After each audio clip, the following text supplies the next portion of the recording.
Hi, my name is Christine. This is my brother Stuart. Hi. Welcome to our podcast, Unmuzzled Conversations, where we are focusing on the history of Glasgow. This is episode 2. So following on from last week, we were talking about how war had been declared, World War II, and how that affected Glasgow and affected Glaswegians. And today, in episode 2, we're just going to continue some of that story and then move a little bit forward into the late 1940s and 1950s. So I thought we would start with this, which is the door-to-door sales of Encyclopedia Britannica. So I think a lot of people, like Cam, probably have no idea what I'm talking about. And I wondered if you can maybe explain it a little better than me, Stuart, what they were. It was an extremely well printed. I come from the printing industry. It was a beautifully printed set of volumes of volumes that are covering different subjects. There might have been about 20 of them.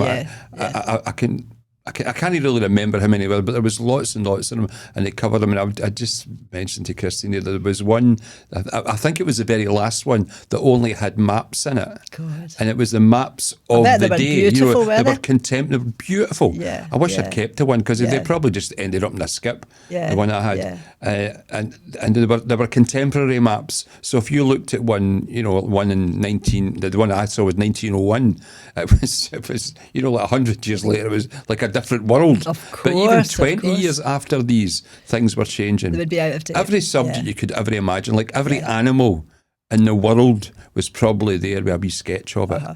So it would be a kind of reference centre. Yes. So if you wanted to find out where we would use Google these days, you would have used that.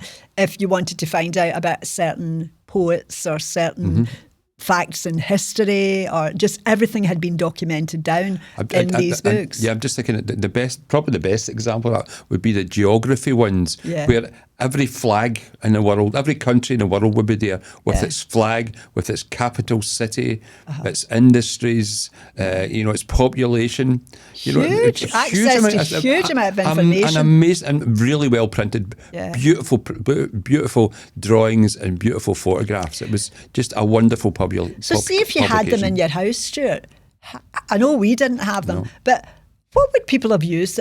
What would have happened for them to say, let me go and look in my encyclopedia? You would have them as public a place as you could get. Right. You'd probably have a bookcase made for them. Quite possibly. It would certainly be prominent in your bookcase, that's for sure. But what I mean is, what would you be doing in your everyday life to need to go and look for your...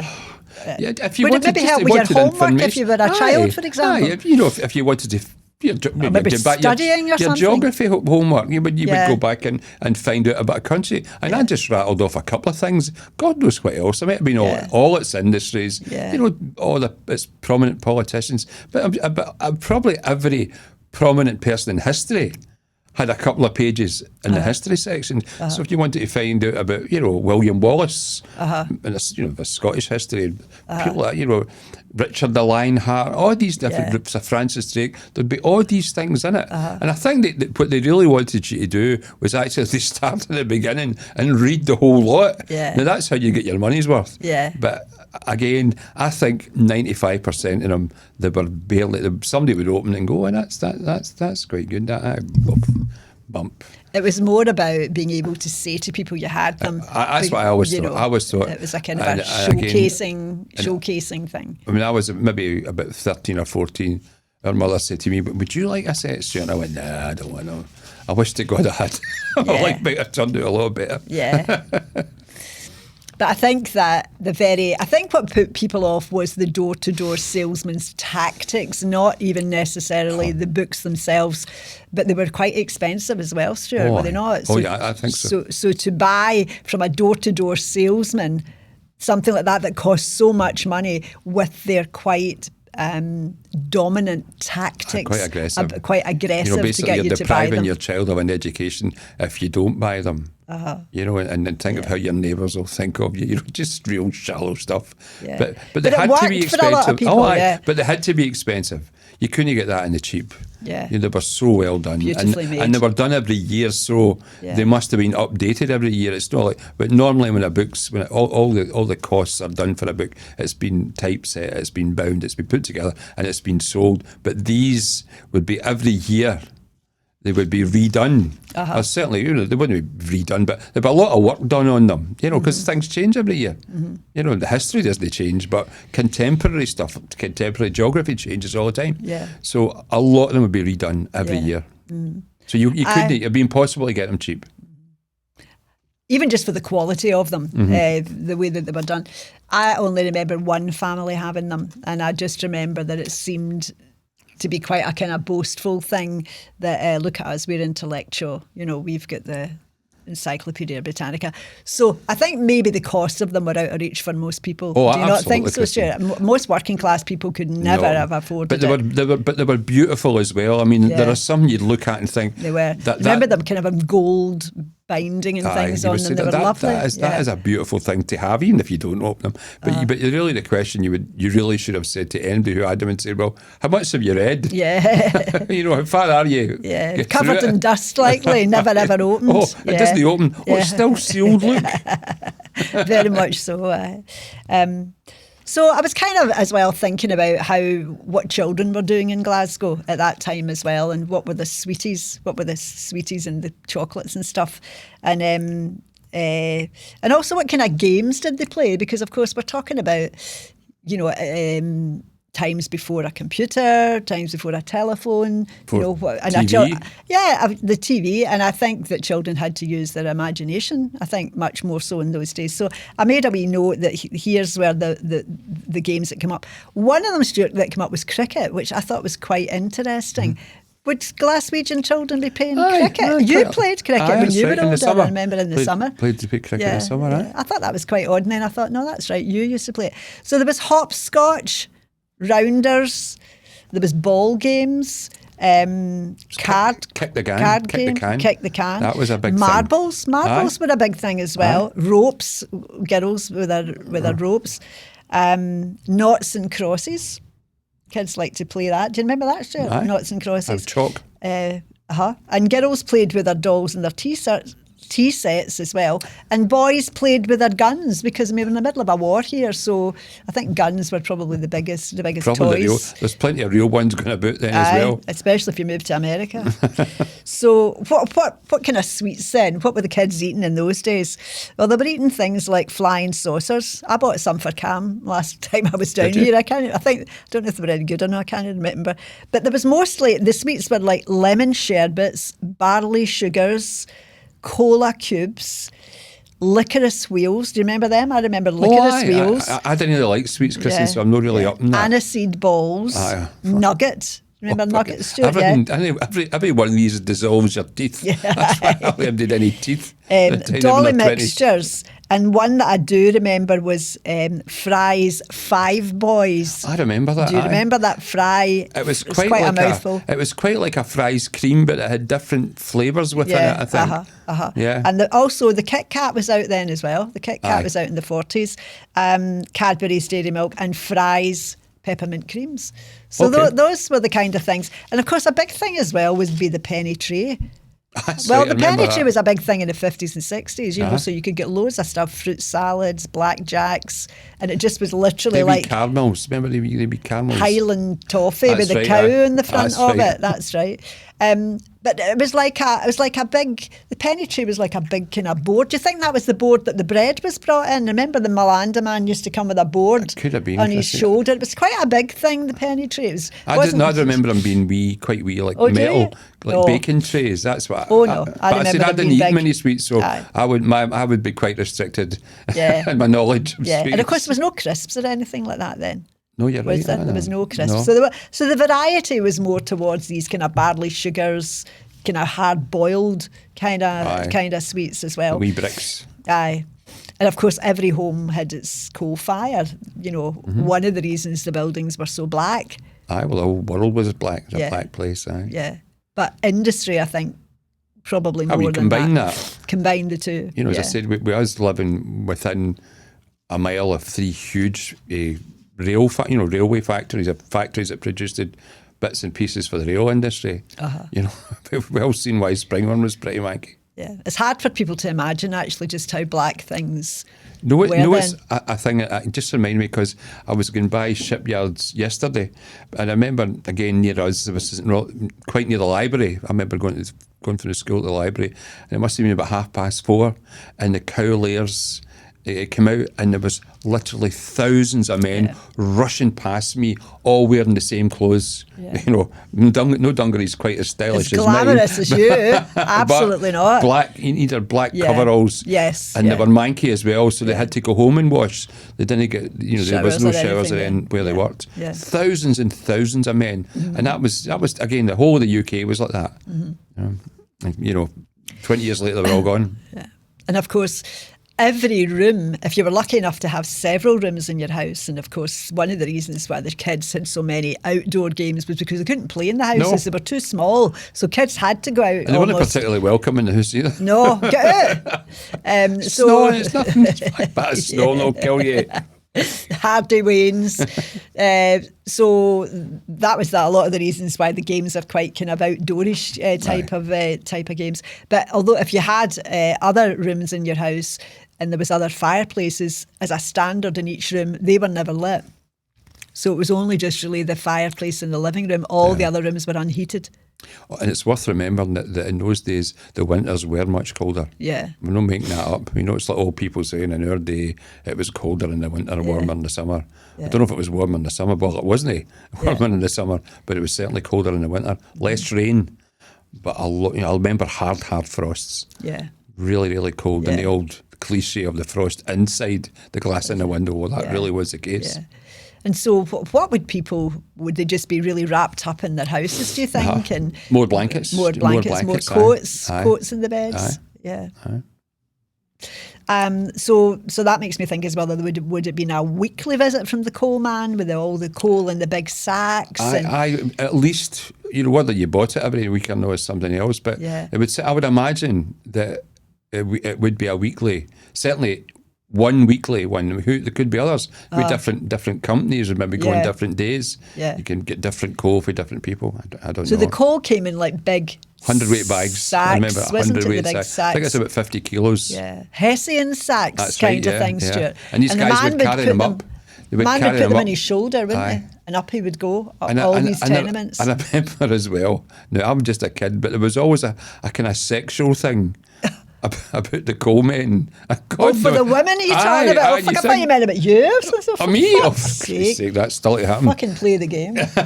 No, there was always something that your mother's been with a coal man or something. Or the milkman. No, but I don't know, but they were clean. The coal men were manky. You could only see their eyes. Big black guys, Maybe that was something to do with it. But there was definitely a thing. There was always like a joke about the coal men being sex objects. Retired coal men who didn't know that will be so happy to hear that today. Like firemen, modern day firemen. And the other thing that I remember, of course, a wee bit further on was the rag and bone man coming round, and so you would try and get your mum to give you something. You got a balloon got a balloon that was worth about a penny. But it was like a horse and cart thing, though, Stuart. I remember that. That wasn't the case for the coal men. They came in lorries, didn't they, Stuart? Well, they must have done, Christine, because must have, because it was very heavy. But you would hear the rag and bone man coming from the clip clop of the horses thing, because there was very little traffic then. I just thought of something. I don't. Maybe you were too young to remember this, but when we lived, you were too young. When we lived in Townhead and Taylor Street, there used to be singers. There would be singers, backcourt singers, they were called. Oh my God! And they would do requests. And some of them, I remember thinking, fuck, they're fucking terrible. But people, and they had like groupies, they would be women, and they would shout out, and he's back again, whatever, and he would sing a wee song, and they'd throw a couple of pennies down. And I remember Billy Corley did a sketch about this, and he said the same guy would come regularly, and he used to heat up a couple of pennies in the gas ring. Fucking throw them out. And he'd be, got it, you bastard. Burn All these his wee boys fingers. are all killing themselves laughing, as barbarians that they are.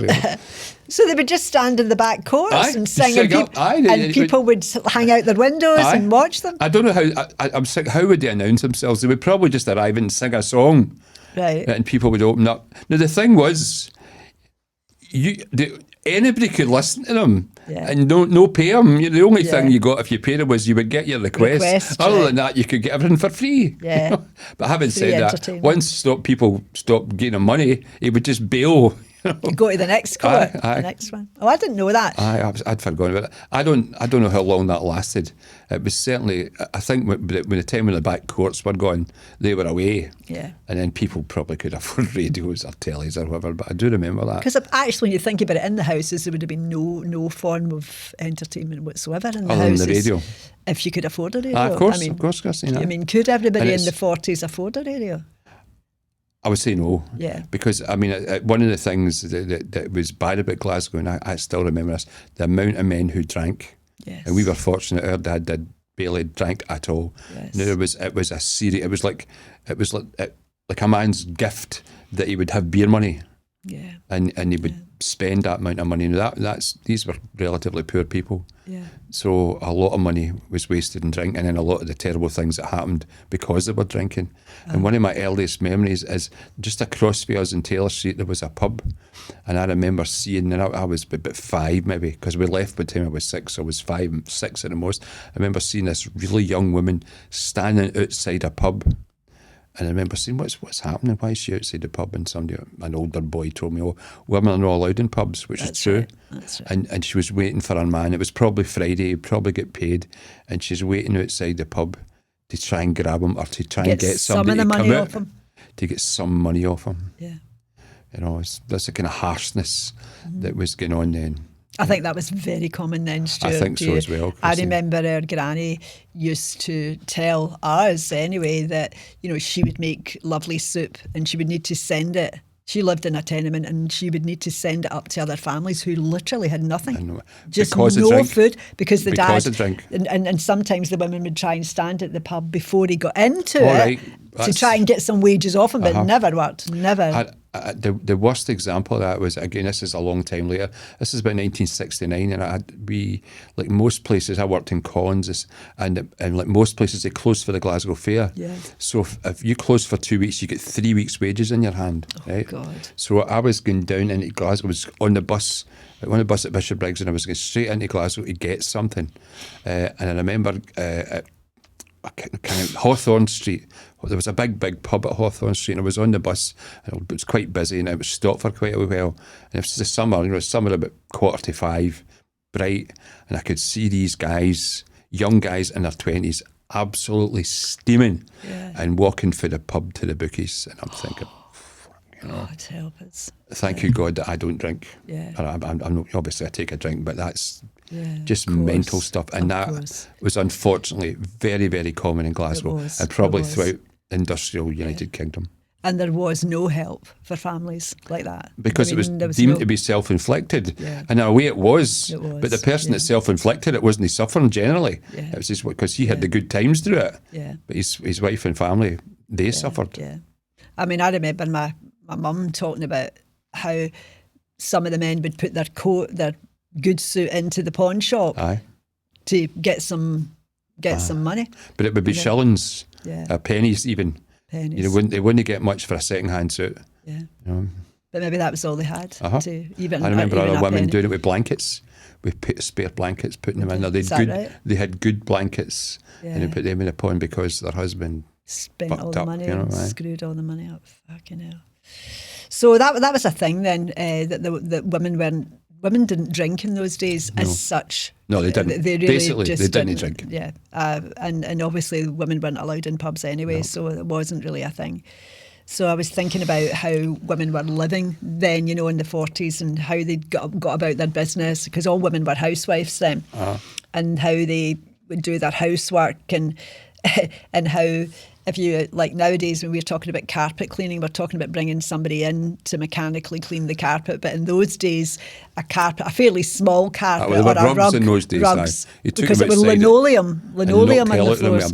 A carpet beater.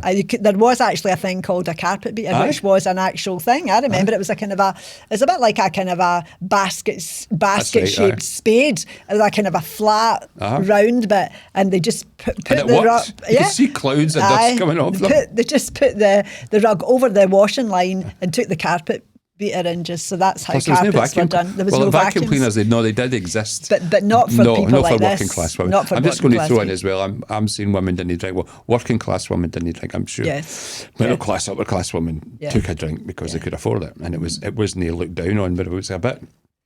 I think it was a bit snobbish among the working classes for women to be seen drinking. It was not well thought of. No, not at all. And I'm just going to throw something else in again, something I didn't realise until I seen a documentary quite recently, that a lot of women, the day they get married, they had to leave their jobs. A lot in the civil service and other jobs. In the 40s. In the 40s. Aye. So they had to become housewives then? Well, they had to leave their jobs. They weren't allowed to work and be married? Well, no, it wasn't the law. It was just a lot of companies' policies was that if because maybe they had their pick, I don't know, who knows, they could start women at a lower wage, I don't know. But that was the civil service. It's hard to believe in the civil service, if you, certain parts of it, if you were getting married the day before, you had to leave. But you could maybe get a job somewhere else when you could be married. My God, yeah. So you were deemed to be a housewife when you got married. That was how things were. That's how things were then. So for women, it was said that the biggest challenge for them was the budget. They were in charge of the budget for the family and trying to manage a budget with a husband that could be a real drinker, very low wages anyway, and also very big families. Stuart, as well. In those days, that was the biggest challenge. It's a terrible for combination. Women. Yeah, it was. So the other thing that was a big thing in Glasgow then was the weekly wash. So obviously there was no washing machines at all. I mean, I don't remember people using that washing board. Do you remember? My mother had one. Oh, did she? Aye, she did. I don't know. She certainly didn't use it very often, but she did have have a mangle one. as well? Aye, I forgot about that. Yeah. She had a mangle. Aye. Yeah. Where would she have that, outside or? No, they were kept inside? under the sink. Aye. Sometimes even on the sink. Aye. A lot of the bigger ones. Yeah. There was two parts of the So sink. it'd be quite a small one then that fitted in the sink. Aye, and there was because you think of all the water coming out as the clothes went through. I remember but that. one of the kind of accepted things was that for a lot of women, if you had the money, because it would cost money to go to a public wash house, and in Glasgow that was called the Steamie. And so women would put all their dirty washing in a pram. And don't forget, everybody walked everywhere in those days. And so they would walk to wherever their local Steamie was with a pram full of dirty washing, and it would go to these big kind of like industrial machines. They must have been, Christine. I was never in one. You know what I wonder as well? Did any men ever go to them? You never ever heard of a man being in the Steamie? I don't think so. I think some of the men were workers mechanics. For mechanics, yeah. In fact, I realised that... it'll come to me in a minute who that famous actor is that was actually in that first film that was made about the Steamie. That the book was written by Tony Roper, and then it was made into a film called The Steamie. And so I think the last time it was shown was 1988, and it was one of the most popular programmes that was ever put onto STV at that time. And it was, showing women's having chats about their aspirations, as working class women, and what they would really like to do, and That was a musical. There were songs in that. Yeah, that's right. That's right. Yeah, I went to see one about 3 or 4 years ago. Was it before? And it was really, really good. And it was still Tony Roper that had directed it. And yeah, he's still about. So it became very, very famous. But that was, I think, it was a great opportunity for women who maybe were a bit isolated to talk to each other, have a bit of a carry on, because there was down times when you would be waiting for things. But in that movie or in that theatre show, the one bit I remember was one of the youngest women, and I can't remember what her character was called, talking about, this would be in the 50s, how she was going to be getting a house in Drumchapel, and there was a big song about it. It was out in the country, and and how she just couldn't wait, indoor toilets, and she just couldn't wait, and she was just so full, and everybody was so jealous. Right? All the other women were happy for her, but they were jealous that she was getting out of the tenements, a bath as well, and a bath, a toilet. So that was a thing for people, for women anyway. And lastly, I wanted to quickly talk about the kind of reputation that Glasgow had gleaned from sort of perhaps the 30s when that book came out, No Mean City, and the reputation that continued in Glasgow for being hard and violent city. And I think predominantly the people involved in that book were kind of razor gangs, Stuart, and what they did in the 30s, in the 1930s. And before, 20s and the 30s. And did you ever read the book? No, I didn't. I should have. I should have read the book. I always remember as well, there was the ones, it's quite funny, there was one kind of erotic bit in it, right? One of the main characters, or maybe it was the main character, I can't remember. So he gets a girlfriend. Remember, they wore really long clothes in those days. They didn't reveal anything, and he's up the close with her, and he's kissing her, and things are developing quite a bit. And he gets his hands up her dress, up her skirt, and he's rubbing, he's getting nylons, and he's hit her bare thigh, and he decides to have a look, and she's got a big smear mark on her thigh. It's manky, and it's coal, and he goes off. The moment has gone. I thought, Jesus Christ. Dirty pig. The idea of having a big coal mark in your legs, and you're going out on a date, you're like, enough. That was the end of the eroticism in that book. I must read that book though. That would have been in the time when we think about the Peaky Blinders thing, Stuart. That would have been the Birmingham equivalent. I think, Christine, to be quite honest, poverty really. Everywhere in the UK that was industrialised and people were poor, and back from the especially First World from the War, the Great War, that a lot of the men had seen terrible things, and really were damaged as well, and they weren't frightened. They weren't frightened. If we had seen somebody say with an axe wound, we'd be horrified. We'd probably be paralysed. But they had seen much worse than that, and if it suited them, they were prepared to do much worse than that. So you put that together, but and then of course most of the razor gangs were younger men than them, but they were encouraged by the older guys, just maybe their fathers, their uncles, their older brothers, and this kind of hardness maybe crept through into different generations. And how long do you think that, living in Glasgow, how long do you think that honestly went on for? That went on till the 70s, Christine. The 70s? Easy. In the 60s, when I was a teenager, I was a teenager right into the 70s, that it was terrible. You could not exaggerate. And it was also much worse in Glasgow than I used to be a roadie with bands then. So I would travel all over Scotland, and there was nutters everywhere, but never the same viciousness as there was in Glasgow. I mean, even going to Edinburgh was a big, and Dundee was a fucking wild place as well, but it did not have it. And I remember my pal Henry and we went down to London in 1968, and it was just like a different world. I went to the Chelsea drugstore. Oh my God, the famous Chelsea drugstore. Amazing. It was just amazing. But anyway, we went to the Marquee in Wardour Street. Wow. Yeah. And we saw a couple of bands that became quite famous. But anyway, we walked in, right, and like every Glaswegian boy, you'd walk in and put your hands on it. And bouncers would say, "What are you doing?" I said, "I'm waiting for you to search me." "We don't search you." "All right, well, that's good." Just walked in. And so they didn't. Night and day. Night and day. I mean, there was tons of thugs in London, it's these crazy and all these nutters who were far more violent, but smarter. They were doing things for terrible reasons, but for reasons, whereas the ones in Glasgow were just slashing people, battering them with hammers and axes and stabbing folk for no reason other than notoriety. And so it just meant if you were in the wrong place at the wrong time. Absolutely, Christine. Absolutely, it happened to me. It's happened to you. I remember that. I remember getting a knuckle duster smashed in my face. You were in hospital. Just going home for the dancing. Yeah. Didn't even know anybody. And when would that be? Is that in the 70s? 1969. Yeah. Getting a crushed face and things like that. But it happened all the time. And guys that I worked with, quiet, timid boys who were not nutters and who didn't drink, really. Yeah. people didn't seem. I didn't know boys that drank heavily in their teens. Be plenty, but so they weren't nutters. So tons of innocent boys maybe were even killed by these lunatics. So they were just out on the prowl for a victim, absolutely, for no other reason than just to hurt somebody. Just if you're a stranger. Were the gangs, Stuart? Was it? Oh, aye, there's tons of them. There's absolutely. There was just, so I'm not talking about the 70s and that with the tongs, and I'm not talking about that. I'm talking about just the territorial. Would there be like, say, a Bridgeton gang and a Springburn gang? Would it was all that? Hundreds and hundreds of them. But as I said, back in the 20s and 30s, when it appeared to have started, it might have been going before that, but that's when it started to be reported in the papers. They were all sectarian. Oh, all sectarian. It was all sectarian stuff. Catholic gangs, Protestant gangs. Oh, right. I don't think there's too many Jewish gangs. There could have been. We don't know.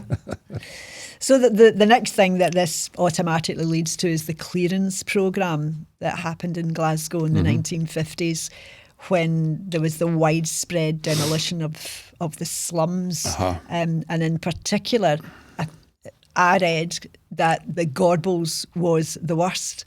40,000 people living in that area. It was quite wild. I remember in the mid-60s, I had made some pals that lived over in Clarkston, and I remember missing the bus a couple of times and just walked home to Springburn. And it was all right. It was nobody about, but I remember shitting myself walking through like Gorbals Cross, and I couldn't believe there was no people about. So it was wild, but so was Bridgeton, and so Mary Hill was a bit mental. But it was just the Gorbals had this terrible reputation. But they said that it was quite bad. So many, the amount of people that were crammed in the Gorbals was more than in any other Could place. Have been, Christine. I don't know. And that Govan, Partick, Springburn, and Hutchestown. I don't know where that is. It's the Gorbals. It's just sort of further east of the Gorbals. That's where they made the big flats. The first flats. So they were the first. They were the first. That's what I read. That's what I remember. It says that 100,000 were cleared, and 60% relocated elsewhere out of the place. Castlemilk. So then, places like Castlemilk, Drumchapel, Easterhouse, all these new places that would have been built relatively in fields, I'm thinking. Oh, they were. It was the countryside. Greenfield sites. I mean, they were a long way out of the city centre, and that's what they said later. That was a mistake. But having said that, was there sites to build new houses in the city centre? I don't know. I think over the years since there has been, because they've been created, because some of the housing was so bad it was just knocked down but redeveloped immediately. But they said as well that because this needed to be done very quickly, that the quality was very dubious. It was they were just thrown up because the houses were needed desperately. But of course the main thing was that no amenities were built for the people living there. So there was no pubs, there was no shops, no factories, no schools. I mean, some of the children, some of all of the children, particularly to these first schemes, had to come back into their old school in Glasgow because they hadn't even built schools for them. But it also says that the bus services were so poor coming away out here, because up until these schemes were built, they wouldn't have been needed bus away, to come out that far. So, within decades, these actually became their own slums because of the lack of amenities. The dampness happened really quickly. I think once houses start to be damaged, and they're difficult to live in and they're expensive to live in as well. It's a terrible combination. I was reading that it said that in the Gorbals there was sometimes 5 to 6 people to one room, and does it say 40 to a tap, which I'm assuming is water, 40 to a tap, and 30 to one outside lavatory. Oh. That was the kind of ratio that there was. So it was real poverty, real... I wonder there wasn't leprosy. Absolutely. Poverty. Absolutely. And we know that in those times that Glasgow's slums were the worst in Europe. So they say. So they say. I've got to say, I think it must have been some exaggeration. How do you know it was worse than Naples or Marseille? Or even Birmingham, Stuart, or Manchester. I think it's like going for, I don't know, we're worst.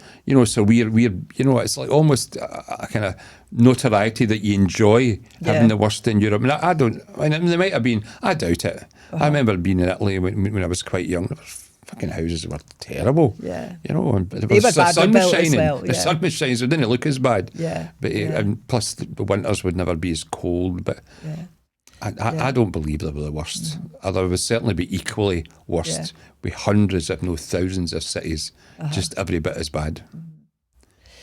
I think, though, that people very quickly, because of what we said about no amenities and stuff, missed the camaraderie and the neighbourliness of the tenements.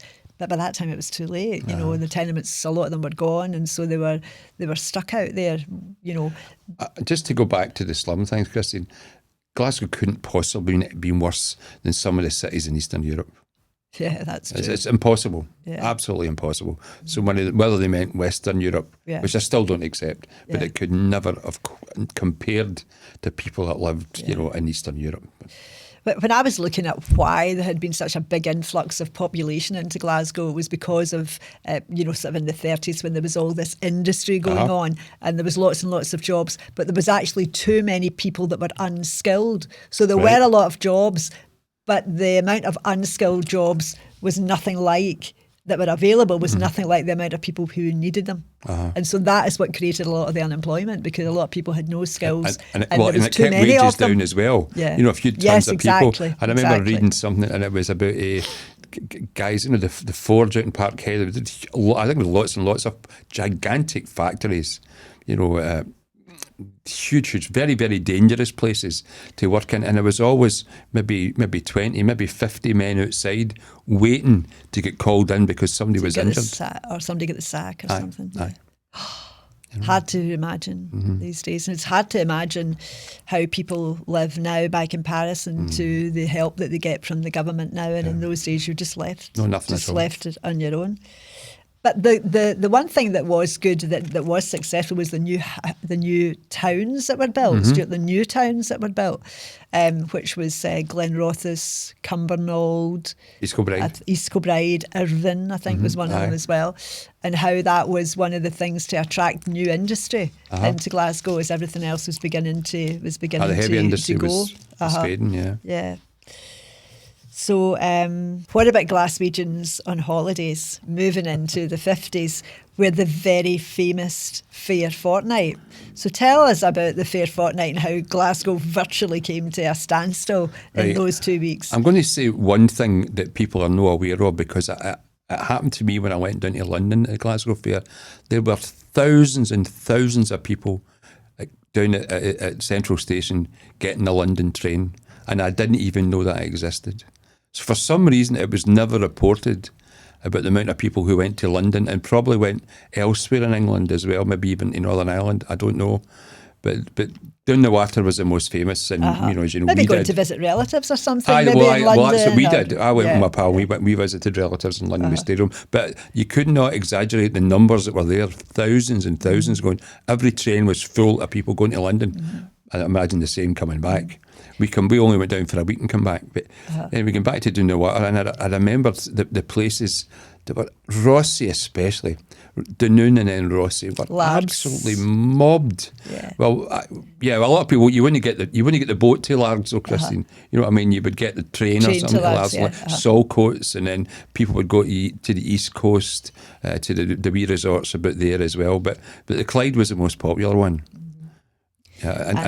And the famous story about the guy getting off, but in the late 50s, getting off the boat at Rossi, shoving a pram, and his wife saying, Willie, that's the wrong way. And he says, I know, but it's a better pram.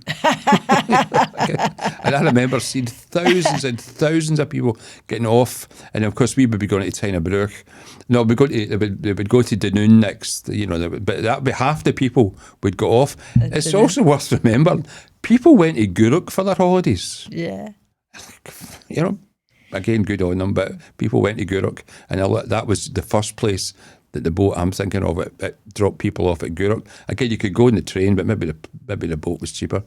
And then you would go off at Dunoon. Next was be Dunoon, and then Nellin, and then it'd be Tynebruch. Right. And some boats would go on to Ardishig and then come back. Yeah. But the boats were packed to the gunnels. I mean, you could not have got another This is person well, none of them ever went down. on them. Oh my God. There'd be more people than they killed in the Titanic if the Queen Mary II ever went down. You know? There must have been absolute hundreds. And what I also remember is the wicker baskets that were used to put your clothes in. Oh, aye, the hampers. The hampers. I'm saying wicker we had baskets. Hampers, we had one. But nearly everybody had one. And they were just huge, big, like wicker baskets, except like bamboo, weren't they? Really strong. Really, really strong. And rather than have a suitcase, you had one of these, and it just could get absolutely everything in it. Very strong people to carry it, though. But I was going to say, did they get loaded up with the men, Stuart, or did it go by a crane? Oh, no, you would just, so you could carry them on. Two adults would carry one on. Yeah. Would you just take your own on and then take your own off? Yeah. So there'd be a certain place in the boat for all the hampers. Aye, but they all looked the same. They were all absolutely identical. Just had to look at the label. You could swap labels if you thought somebody posher than you had a better hamper. So it's a wee touch of fresh air, a bit of clean air, and something I think Glaswegians really look forward to. I wonder what Glasgow was like though itself. You know, it virtually came to a standstill because anybody that could afford it at all were definitely. Would you think it was quite cheap, Stuart, to travel then? Yes, Is that why a lot of people? It was available to a lot of people. It would need to be, Christine. It would need to be cheap because people just couldn't have done it. But again, you know, I don't remember ever going to Dunoon when we were in Tynebruch.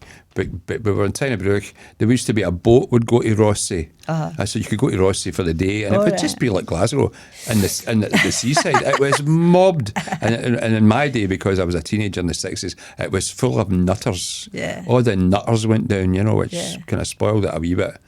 But they were there, and you know what? And the thing about that was they didn't have the thing in Glasgow where they had their own territory. In Rossi, they didn't have their own territory, so they were kind of trying to dominate the dance halls and things like that. So you had to keep well clear of them. Yeah. I was reading that the pavilion in Dunoon was particularly well known for putting on really good shows for people, and people really enjoyed that. And also, I do remember myself how mystery tours were a big thing then. Do you remember that, Stuart? I remember that. And people used to go on the buses. Somebody would say, the driver, where are we going? That's a mystery tour. Where are we going? But it was a big thing. People absolutely loved it. I've gone to Troon. I've not been there for a couple of weeks. So that was... things must have been cheap because when you think about the huge amount of people that were able to go, and they were just normal people, they were normal working class people. But then again, probably in those days you would have got those 2 weeks' wages, would you, Stuart? So if you would get 3 weeks' you would wages. Get 3 weeks. You got the week plus your two. You know. But they had to last you 3 weeks, mind. So you didn't get paid again to the end, to the Friday after you'd been to work. So I think I'm just kind of going on about how things must have been really cheap for so many people to have enjoyed a good holiday. So there may have been a lot of things that weren't right, but at least everybody had at least a week to 2 weeks holiday. We were lucky that we had 6 weeks holiday, Stuart. No, we had a month, Christine. Did we have a month? Did our dad not have 6 weeks holidays when they worked for the school? He had a month. So we were luckier than most though, because number one, our mum didn't work. She was a housewife. She was a housewife, but also because my dad worked for the corporation, with the schools were shut for the whole month of July. Plus two, you know, it was 6 weeks. Yeah. It was shut for 6 weeks, but you get the whole month of July. And then we would go back and have 2 weeks at home. That's right, yeah. Right. So we were very lucky, I suppose. We had a month more. You know, a lot of people wouldn't have been able to. But Dad worked a lot more hours than most people, though. Yeah. Yeah.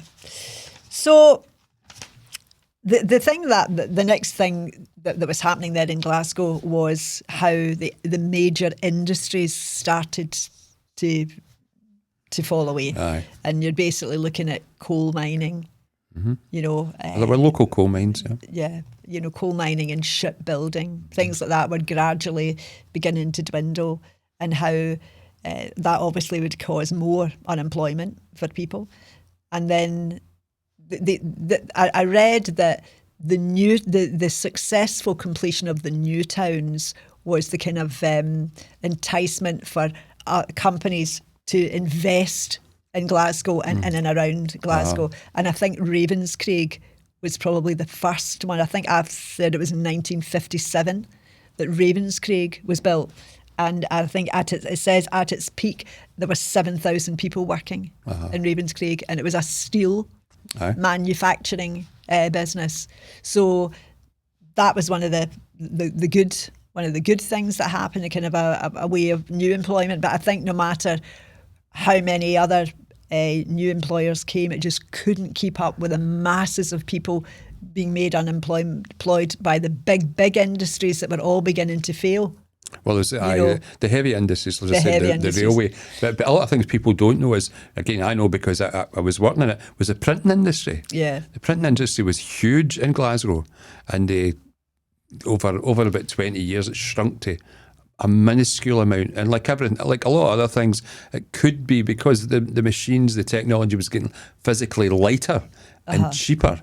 Yeah. They could get stuff done abroad. And I remember, for instance, that somebody was telling me, a printer that I knew was telling me that all the postcards that they sold in Glasgow were getting printed, or Glasgow in Scotland, or maybe the whole of the UK, were getting printed in Portugal.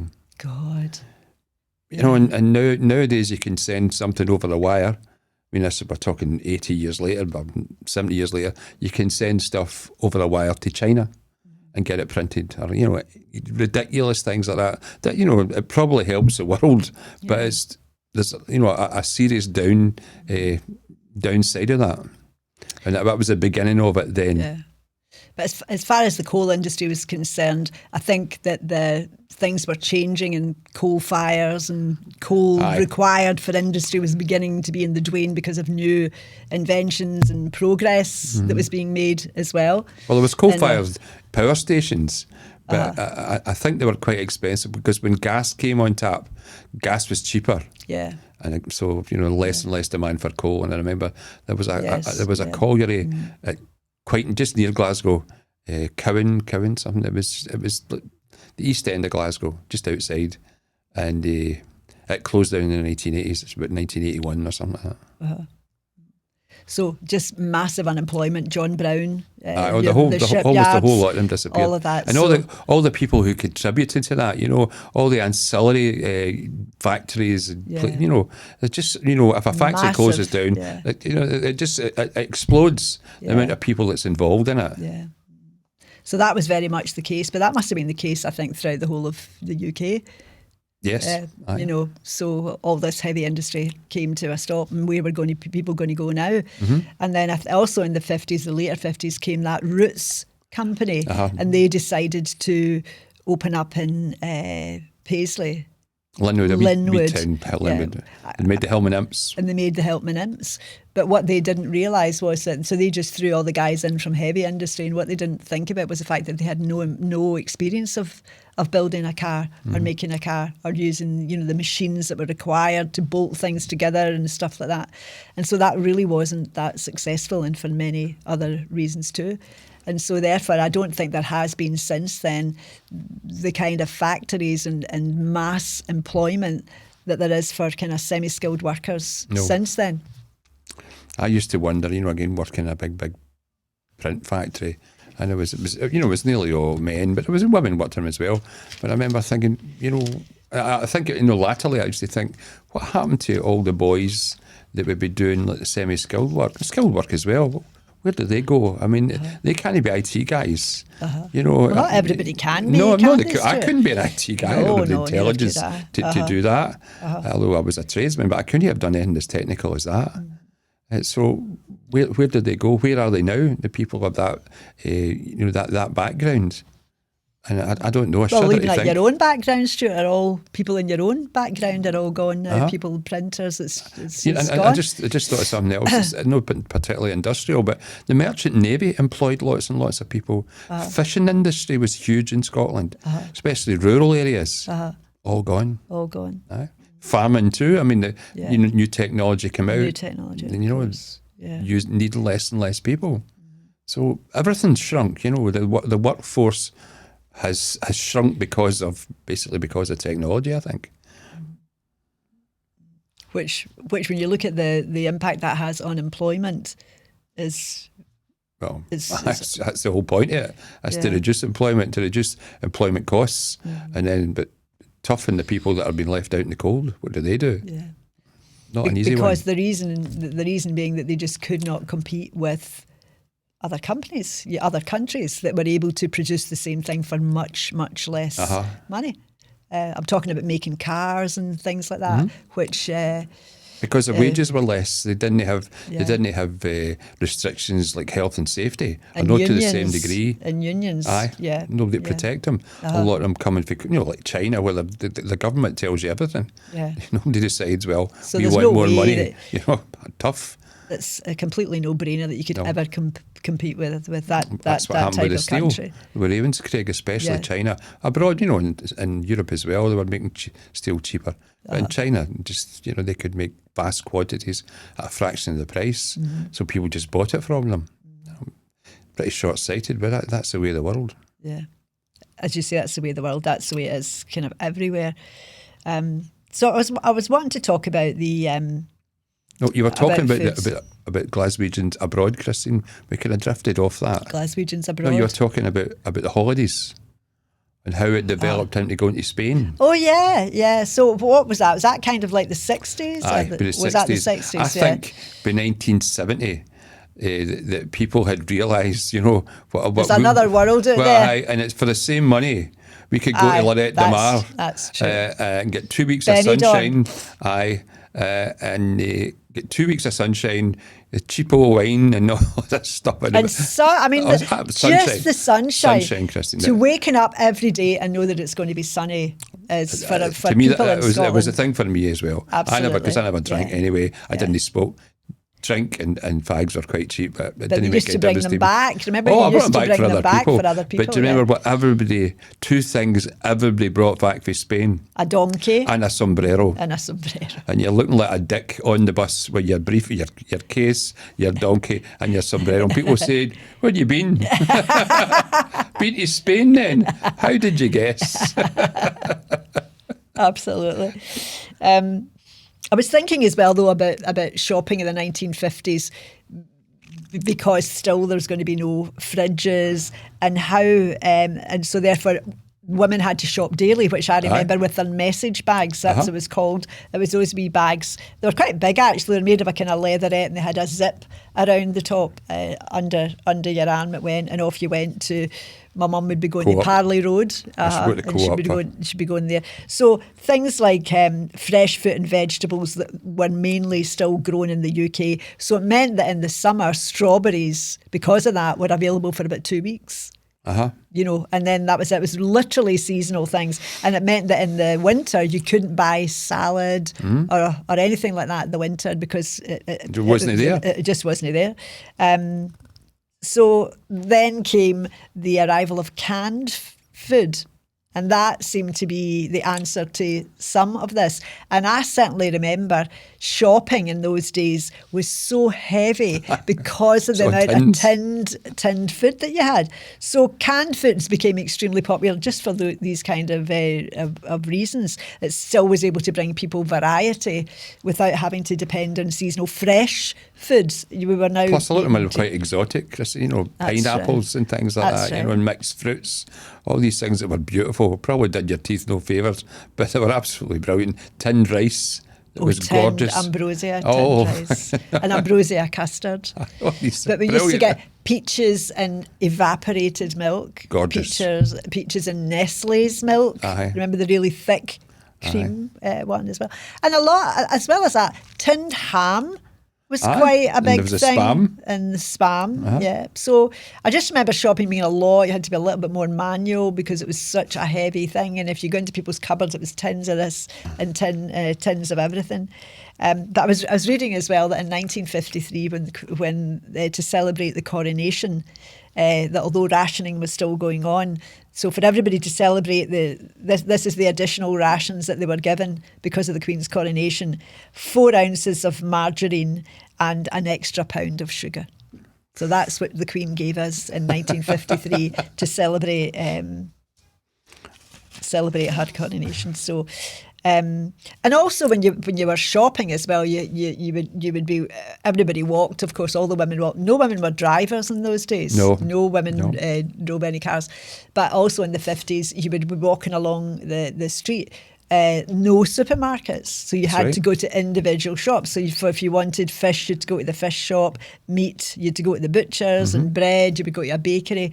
But then came shops like Templeton's, Massey's, Lipton's. Do you remember these, Stuart? No, I don't really. Galbraith's. I remember the name, but were they wee supermarkets? Like small kind of supermarkets. Right, but okay, still, I didn't remember not that. really supermarkets. You still had to ask to be served, but they had a larger variety of rather than goods. just one product. Yeah, right. And the cooperative, and of course Woolworths. Woolworths was there in the 1950s as well, and even Marks and Spencer's. They were there as well for different people. So it meant that now was coming a sort of opportunity for you to be able to go to one shop and buy several things. So at the beginning of a kind of supermarket type. One shop sells all things. Yeah, kind of the beginning of that. But again, it was a great opportunity for women that were at home all day to meet each other and talk. And I don't remember ever people saying, let's go for a coffee or a cup of tea or anything like that. I think there would be coffee shops, coffee bars. They didn't have... Didn't have spare money to spend in like fripperies like coffee. Yeah. I was just thinking of something as well. I remember going with my mum to the butchers, and the butchers were fucking outrageous with some of the stuff they talked to, or the women that are, can I slip you a length and all this. Oh, really? You like a bit of sausage and all. Outrageous stuff, it wasn't even double entendres, it was single entendres, and I'm just a wee boy, but even then I thought, this is a bit fucking risky, but they would never do it to anybody with kids there. But the other young women, outrageous, some of the stuff they come up with. That was like a comedy show. Did they wear these straw hats in Glasgow, I never saw that, but they wore the black and white striped black and white striped aprons and white coats. And white coats. And they also had sawdust on the floors. Oh, aye. Stuart, I would as well. soak up the blood. To soak up the blood. Dead half animals hanging up behind you. Like half a cow. Waiting to get slaughtered. No, they were dead. They were dead animals. But I meant to get cut up. Aye, and that's things, right. Yeah. Half a pig's lying next to you. What is this? You're looking at the inside of it. And I remember a few years ago, I think it was somewhere in England, that there was complaints about some traditional country butcher, and he had dead rabbits and all these things up, and there was complaints because the children were upset, and the guy had to stop doing it. God. What do you think meat is? It's a dead thing. Yeah. So I'm going to finish off talking about the 1950s by bringing in, kept the best till last, I think, the tin baths. Okay. So the tin baths would be brought out every week. Am I right in thinking that? I don't know. Oh, I'd certainly like to think we all get baths once a week, but I seem to recall in the 1950s we had a bathroom, Christine. Oh, did we? Aye. Maybe I'm talking about the 1940s then, am I? Oh, I'm quite sure, yeah. Well, if your house didn't have a bathroom, that's what you had to do. There was no choice. I don't remember us ever having a tin bath. Plenty of others must have had them. Yeah. But we had a proper bath. How would they have filled them up then, Stuart? Kettles. Kettles And water, aye. And they were huge. They were really, really deep. I used to wonder, how did they get rid of the water? Yeah. They must have had to bail it. Fucking buckets and take it out of the bath. And then when you got it did a wee bit, carry it to nearer the sink. Aye. But then it was in the middle of the living room. Because near the that fire. Was the room. Stick it near the fire. Aye. So everybody, if it was your dad, for example, everybody would have to go out, would they not? He would be in the bath. Aye, first and then get dried off and then down the line. And then everybody get the same water. Oh, aye. Does it grow in trees, water? I'm glad I missed doing that one. Well, me too. I remember as though getting washed in the sink. Aye. I remember getting plunked in the sink. I think I was about 18. Really? No, I think I was about 7 or 8. Aye. Well, I remember you get washed down. That was that. But I'm sort of thinking about.